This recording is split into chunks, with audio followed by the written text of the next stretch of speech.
Caught fiancée texting her ex. She misses him. I called off the wedding and ghosted her. I thought I had found the love of my life. The woman I was ready to build a future with, share my dreams with, and spend forever beside. Our wedding was just a few months away, and everything seemed perfect, until one night, everything changed. It was a regular evening when I noticed my fiancée, Laura, acting strangely. She was glued to her phone, smiling at messages, and constantly tilting her screen away from me. A gut feeling told me something was off, but I ignored it, until I could not anymore. That night, while she was in the shower, a message popped up on her phone. Curiosity got the better of me, and what I saw shattered my world. She had been texting her ex. And worse? She told him she missed him. I knew right then, our wedding was not happening. But instead of confronting her, I had another plan. Laura and I met 3 years ago at a mutual friend's wedding. She was the maid of honor, and I was one of the groomsmen. The moment our eyes met, something clicked. We spent the entire reception talking, laughing, and dancing. Before the night was over, I asked for her number, and she gave it to me without hesitation. Our connection grew stronger with every passing day. We went on dates every weekend, had deep conversations about life, and supported each other through personal challenges. Within a few months, we were inseparable. She had this energy about her, always upbeat, always charming. It was hard not to fall for her. After a year of dating, we moved in together. I had never felt so sure about someone before. She made every day feel exciting, like an adventure. When I finally proposed to her on our second anniversary, she said yes before I even finished asking. I remember the way her eyes lit up, the way she threw her arms around me, whispering how much she loved me. It was one of the happiest moments of my life. I never had any reason to doubt her loyalty. She always reassured me that I was her future. But there was one lingering presence in the background, her ex, Chris. She told me he was nothing but a part of her past. We were young, dumb, and not meant to be, she would say. Whenever I asked why she still had his number, she would laugh and say it was just in case he ever needed something. We barely even talk, she assured me. I trusted her. Maybe that was my mistake. By the time we got engaged, we had already built a strong life together. We were both working stable jobs, saving for a house, and planning our wedding. The excitement was real. We had a date set, invitations sent, and everything seemed perfect. I thought I had found my forever. But then things started changing. About 2 months before the wedding, I noticed Laura becoming more distant. At first, I thought it was just wedding stress.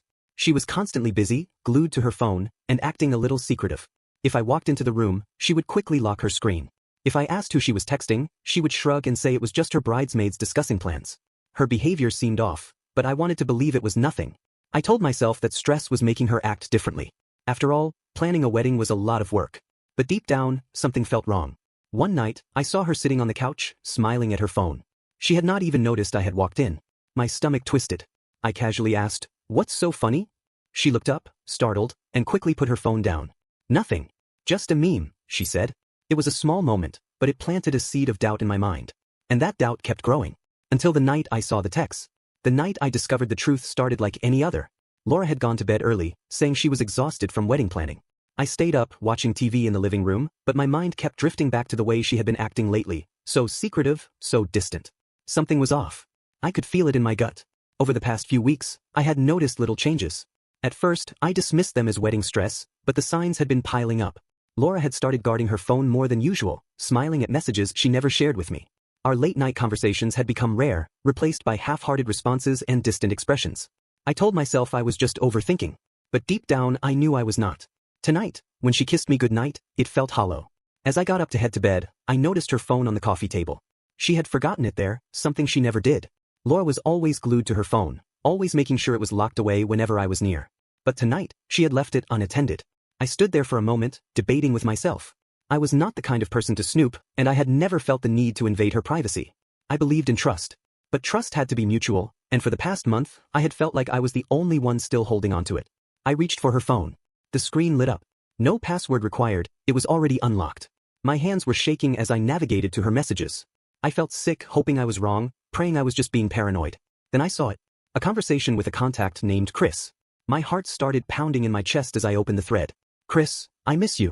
I still think about us all the time. Laura, I miss you too. Sometimes I wonder what would have happened if we never broke up." I froze. The room felt like it was spinning. I swallowed hard, forcing myself to keep reading. "Chris, you were the best thing that ever happened to me. Are you sure you want to go through with the wedding?" "Laura, I do love him, but I cannot lie, Chris. Sometimes I think about you and what we had. I just do not know anymore." My whole body went numb. This was the woman I was about to marry. The woman I trusted. And here she was, telling her ex that she was unsure about our future together. I kept scrolling, feeling more and more sick with every message. The texts had started months ago, right around the time Laura had begun acting differently. She had been having these emotional conversations with her ex while lying to my face, making me believe everything was fine. And it was not just words. There were pictures too. Nothing inappropriate, but far too personal for someone who was supposed to be devoted to me. Photos of them together from years ago. Screenshots of old messages they had exchanged when they were dating. Inside jokes I had never heard her mention before. I gritted my teeth as I read one last message before I could not take it anymore. Laura, I wish we could just talk in person. Maybe then I would finally know what my heart really wants. That was all I needed to see. I set her phone down carefully, like it was something poisonous. My chest felt heavy, my mind racing. This was not just a meaningless conversation. She had been entertaining the idea of leaving me, of getting back with her ex, while still planning our wedding. I sat there for a long time, staring at the wall, trying to process everything. A part of me wanted to wake her up and confront her. I imagined shaking her awake, demanding answers, watching her scramble for excuses. But another part of me knew that there was no point. She had already made her decision. She may not have acted on it yet, but emotionally, she had already checked out of our relationship. She was not fully committed to me, and I was not going to beg for someone's love. I took a deep breath, my hands tightening into fists. I was done. I sat in the dark, feeling the weight of betrayal settle over me. My mind replayed every sweet word Laura had ever said to me, every promise she had made, every time she told me she loved me. And now, I had to face the painful truth. Those words were meaningless. I did not know how long I sat there, staring at the phone like it held all the answers. But eventually, clarity settled in. I was not going to argue. I was not going to beg. I was not going to let her manipulate me into staying in a relationship that was already broken. I got up, walked into the bedroom, and stared at her sleeping form. She looked peaceful, completely unaware that the world she had built with lies was about to crumble. I was about to shake her awake and confront her, but then something inside me shifted. She did not deserve an explanation. She had made her choices, and now, I was going to make mine. Quietly, I packed a bag. I took only what I needed: clothes, my essentials, and my wallet. I was not about to make a scene or give her the satisfaction of seeing my pain. Before I left, I grabbed the engagement ring from my nightstand. It had taken me months to save up for it, and I had chosen it with so much love, believing she was the one I would spend forever with. Now, it felt like a cruel joke. I took one last look at her and set the ring on the pillow beside her. Then, I picked up her phone, opened the text thread with Chris, and typed out a final message from her number. Me from Laura's phone. Chris, you win. I do not love him anymore. I am all yours. I hit send. Then, I powered off her phone, placed it on the nightstand, and walked out the door without a single word. I turned off my own phone that night and disappeared. I checked into a hotel across town, shut out the world, and allowed myself to breathe. The next morning, I powered my phone back on, bracing myself for the flood of messages. And just as I expected, there they were. Missed calls. Voicemails. Dozens of texts from Laura. Where are you? What is going on? We need to talk. Please answer me. Why did you text Chris that? I never said that. Are you seriously ghosting me right now? Answer me, or I am coming to find you. I smirked bitterly. She was panicking, but I did not respond. Within hours, mutual friends were reaching out, asking what was happening.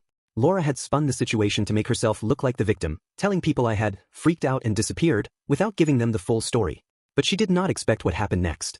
I decided to take control of the narrative. I sent a group message to all the people we had in common. Our wedding party, our closest friends, even her family. Me, hey everyone. Just wanted to let you all know that I have officially called off the wedding. Last night, I found texts between Laura and her ex, where she admitted she still had feelings for him. I packed my bags and left. I am done. The response was immediate. Some people were shocked. Others were furious at her. Her best friend, wait, what? She told us you just left for no reason. Her cousin, she has been talking to Chris this whole time? But I am so sorry, man. Our mutual friend, you did the right thing. Stay strong, bro. I could only imagine the meltdown Laura was having as her lies unraveled. Then, a message popped up from Laura herself. Laura, I cannot believe you just exposed me like that. How could you do this? I stared at the screen, shaking my head. She was not sorry for what she had done. She was only sorry she got caught. I turned off my phone again. I was not giving her another second of my time. The next few days were quiet, almost eerily so. I had expected Laura to bombard me with calls, texts, or even show up at my apartment, demanding to talk. But nothing came at first. It was almost unsettling. Then, on the third day, the floodgates opened. It started with long-winded texts, each one a new variation of her begging for a second chance. I messed up. Please, just talk to me. I was confused, but I never meant to hurt you. I do not even love Chris. It was just a stupid mistake. Are you really going to throw everything away over a text? We can fix this. We can go to therapy. Just please talk to me. The sheer audacity of it all made me laugh bitterly. A stupid mistake? Texting an ex you miss them is not a mistake. It is a choice. A deliberate betrayal. I ignored her. Then she started calling. When I did not pick up, she left voicemails, her voice trembling as if she were on the verge of tears. Please, just give me a chance to explain. I swear I was not going to do anything with him. I was just confused, that is all. We have been together for so long. Do you really want to throw all that away? No, Laura. You threw it away the moment you reached out to him. I blocked her. When the apologies did not work, she switched to guilt tripping. You are being so immature. You ghosted me like a coward instead of facing the situation. I cannot believe I almost married someone this cold-hearted. Fine. If you want to act like this, then good riddance. That one almost made me respond. Almost. But I saw right through her tactics. She wanted a reaction. She wanted to make me feel like the villain. So, I did the one thing she hated the most. I left her on read. Then, the inevitable happened. Our mutual friends started reaching out. At first, they seemed concerned. Jake, my best man. Hey man, Laura told me you guys broke up. What happened? Me? Check the group chat. I sent screenshots. The pause. Jake, oh wow. She did not mention that part. Of course she didn't. Then, more texts started pouring in. Laura's cousin, dude, I do not blame you at all. That is messed up. Her best friend, she made it seem like you just randomly bailed on her. I am so sorry for doubting you. It was satisfying in a way. Laura had expected everyone to take her side. But when the truth came out, people started seeing her for who she really was.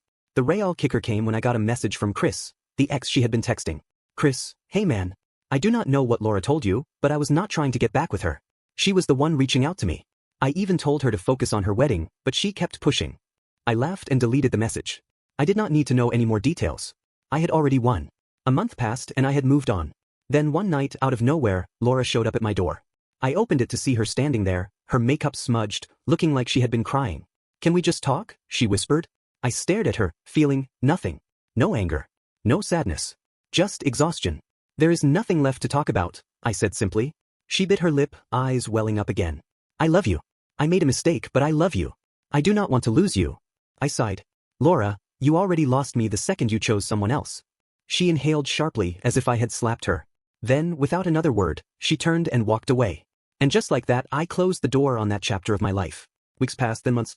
Life felt lighter, freer. I went out with friends more. Focused on work. Took time for myself. Then, one day, as I was sitting at a cafe, I overheard a group of women talking about a friend who had just broken off her engagement because she caught her fiancé messaging his ex. I smiled to myself. I had made the right choice. And I had no regrets. Looking back, calling off the wedding was the best decision I ever made. It hurt at the time, but nothing could compare to the pain of marrying someone who did not truly value me. Sometimes, walking away is the only way to truly win. What do you think? Do you believe I made the right decision? Would you have handled it differently? Let me know in the comments below. And if you enjoyed the story, make sure to like, subscribe, and press the bell icon so you never miss a new upload.